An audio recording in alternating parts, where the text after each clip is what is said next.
Ciao. En direct de la place de Ménilmontant, vous l'aurez compris, cette semaine, nous revisitons la commune, enseignement capital pour notre société contemporaine, une organisation autonome de Parisiens en sécession avec leur pays. C'est ça, Fabrice? Oui, enfin, leur pays, ça dépend. Eux, ils s'estiment toujours français, bien sûr. Hein.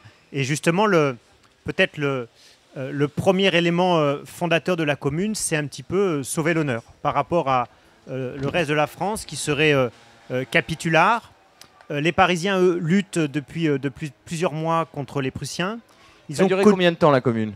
Alors, la commune, ça a duré à peine 2 mois. Hein, voilà. Mais depuis plusieurs mois, Paris est assiégé. Donc les Parisiens ont connu un hiver très difficile. On mangeait des rats, on mangeait les animaux du bois de Vincennes. Enfin, c'était vraiment la survie. Pour eux, voilà. Et du coup, ils se disent, tout ça pour ça, finalement, on va capituler alors que nous, on est prêt à continuer le combat.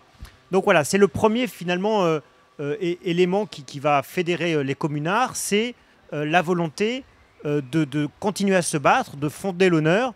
Donc peut-être que les communards étaient plus patriotiques qu'à ce moment-là que le reste de la France, une France rurale qui en avait marre des combats et voulait cesser la guerre.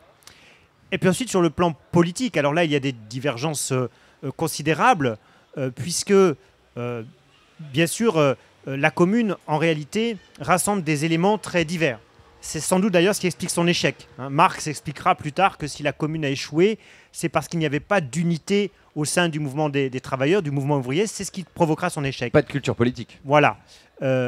Ou des cultures politiques trop disparates.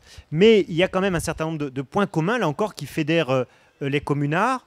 C'est la volonté d'instaurer une république, alors que on sent que l'Assemblée qui vient d'être élue, à majorité monarchiste, elle souhaite plutôt revenir à une monarchie. Ensuite, cette république, il faudrait qu'elle soit sociale, c'est-à-dire qu'elle intègre les ouvriers. Évidemment, Paris est la principale ville ouvrière, hein, et le reste de la France ne l'est pas à ce moment-là.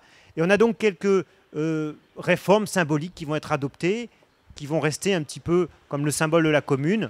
L'instauration du drapeau rouge, par exemple, contre le drapeau bleu-blanc-rouge, drapeau rouge révolutionnaire. On va bloquer les loyers. C'est intéressant par rapport à ce qu'on vit aujourd'hui. Il y a déjà à cette époque-là dans Paris un problème de logement, un problème de loyer. La commune, pour permettre à tout le monde de se loger, décide de bloquer les loyers et décide de réquisitionner tous les logements qui sont vides pour permettre à ceux qui n'en ont pas d'en avoir. On va décider aussi de réquisitionner les entreprises. Alors à l'époque, c'est surtout des entreprises artisanales dont les patrons sont partis pour permettre aux travailleurs de continuer à travailler de façon autogérée. On va adopter un certain nombre de réformes très importantes aussi sur le plan de l'éducation, avec une éducation qui devient laïque. Et puis on va adopter des mesures contre ce qui symbolise un petit peu le conservatisme, l'ancien régime, notamment l'Église, notamment l'archevêque de Paris, qui sera d'ailleurs exécuté par les communards. Donc laïcité en tête. Oui. Et ce qui est intéressant, c'est que autant certaines mesures seront ensuite considérées comme beaucoup trop révolutionnaires et ne seront pas reprises dans l'héritage républicain, le drapeau rouge par exemple, mais d'autres réformes qui sont mises en place par la commune en 1871 seront reprises bien plus tard par les républicains. Combien de temps après? Parce que c'est ça, ils ont été écrasés au final, on peut le dire. La fin de la commune, c'est un vrai bain de sang. C'est en mai 1871. Et voilà, par exemple, l'école de Jules Ferry, qui devient laïque, eh bien, la commune déjà l'avait fait. Il faudra ensuite attendre 20 ans, le début des années 1880, pour que Jules Ferry adopte une loi sur l'école laïque. La séparation de l'Église et de l'État, la commune l'avait adoptée en 1871.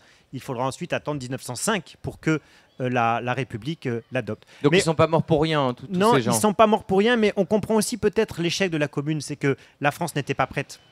La France de 1905 n'est pas la France de 1871, parce que la France de 1871, c'est encore une France très rurale, très provinciale, très conservatrice, à qui ces réformes font peur et qui les jugent beaucoup trop radicales.